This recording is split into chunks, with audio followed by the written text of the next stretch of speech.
jumlah penerbit di Riau itu sekitar 50 Bu ya, 50 penerbit yang belum tergabung. Ini Bu Kepala Dinas Perpustakaan ini punya data.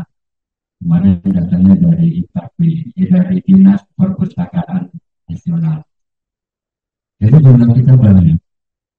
Tapi memang yang benar-benar penerbit yang secara legal formal itu tidak semuanya.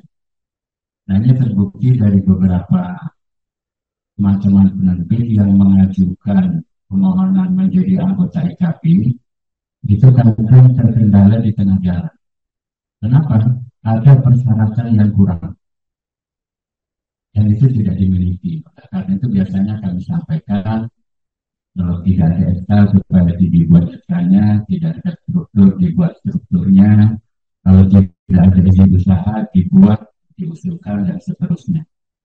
Karena yang menjadi anggota IKP, kalau sudah diterima sebagai anggota IKP, biasanya syarat legal formalnya terpenuhi.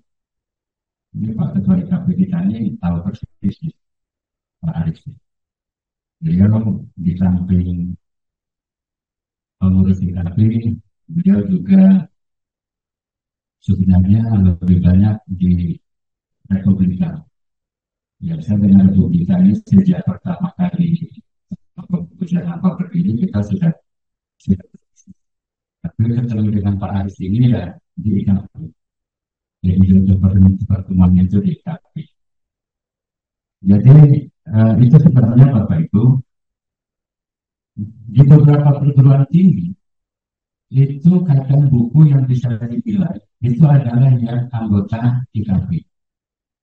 Kalau tidak anggota IKP, maka nilainya biasanya berkurang. Bahkan beberapa sender di pusat itu juga mensyaratkan anggota IKP. Nah, kemudian kemarin kita juga ada pertemuan dengan tim penilai buku madrasah dan sekolah. Itu salah satu persyaratannya adalah legal formal. Dan kalau dia anggota IKP, syaratnya tak banyak. Tapi kalau tidak anggota IKP, syaratnya banyak. Banyak perlengkapan legal formalnya itu harus dipenuhi. Nah kemudian, Bapak sekalian, menjadi anggota IKP ini sebenarnya sebuah keuntungan bagi kita. Bagaimana kita sama-sama bergerak membantu pemerintah tentunya mencerdaskan anak bangsa supaya kita bisa mewarnai. Misalnya peraturan tentang perbukuan, kemudian juga hak cipta karya, itu juga melibatkan IKP. Oleh karena itu, saya dan teman-teman, saya berbahagia karena banyak teman-teman ini anggota IKP Riau ini masih muda-muda, masih energi, potensial. Biasanya kalau yang muda-muda ini dibakar sedikit, naiknya cepat itu. Tapi kalau yang masih muda biasanya mudah dikompori, masih juga sedikit naik. Maka saya optimis nanti Bapak membantu Ibu Kepala Dinas nanti di dalam mengembangkan perpustakaan dan kearsipan kita akan sama-sama bahu-membahu bagaimana mencerdaskan anak bangsa Riau terutama di dalam literasi. Karena tantangan kita luar biasa hari ini. Perbukuan kita hari ini memang mengalami grafik penurunan dan itu dirasakan. Nanti Pak Aris akan menjelaskan bagaimana suka duka kemudian problematika bukuan di Indonesia. Dan ini sudah dirasakan setelah COVID kemarin. Jadi COVID kemarin itu memang mengubah budaya baca, mengubah budaya belajar, mengubah budaya lembaga pendidikan. Dan dampaknya adalah pada penerbit-penerbit yang jumlah penerbit buku, jumlah buku yang diterbitkan juga menurun, dan juga dampaknya ke toko buku. Toko buku ini luar biasa, penurunannya itu bisa sampai 70%. Dan itu bukan kita diri, hampir nasional seluruh Indonesia. Saya punya teman di Papua di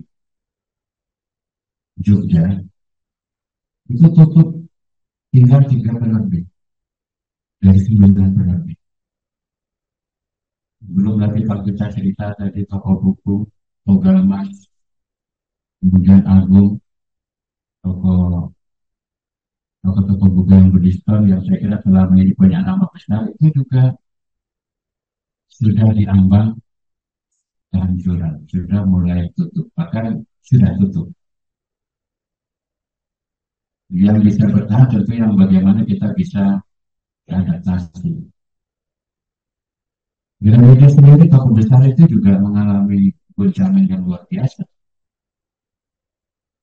Nah, oleh karena itu ya kita jangan berhenti karena dunia buku insya Allah tidak akan mati, tetap akan ada pembaca, cuma kita perlu agresif dalam menjalankan program-program.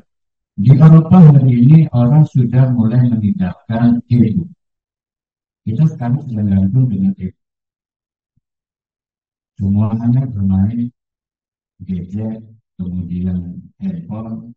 Tapi di Eropa hari ini gerakannya adalah meninggalkan gadget, meninggalkan e-book, tapi kembali ke hard copy.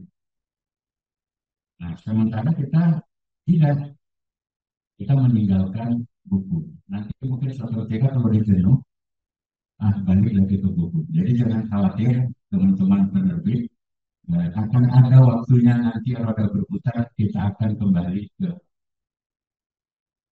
hard copy. Karena menurut orang Eropa, kalau pakai gadget ini biayanya banyak. Termasuk energi, kesehatan, dan seterusnya. Mereka sangat realistis di dalam melihat kondisi hari ini.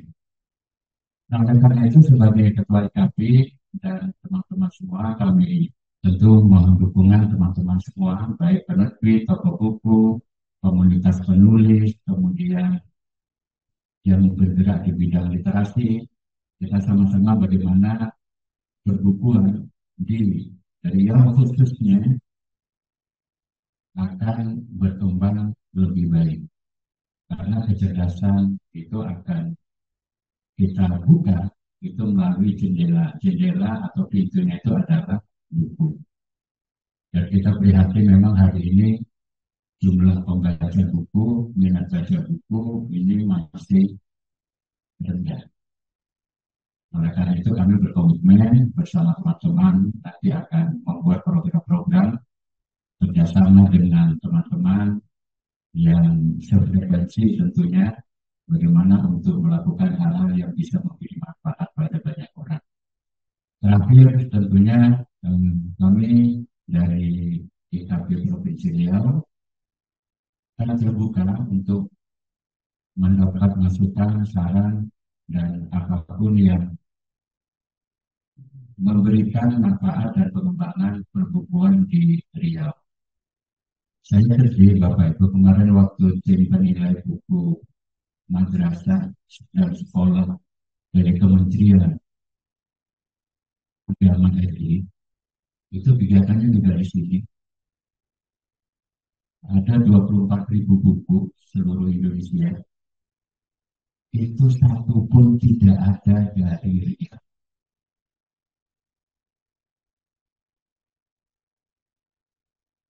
Saya bilang, ini catatan dan PR kita bersama.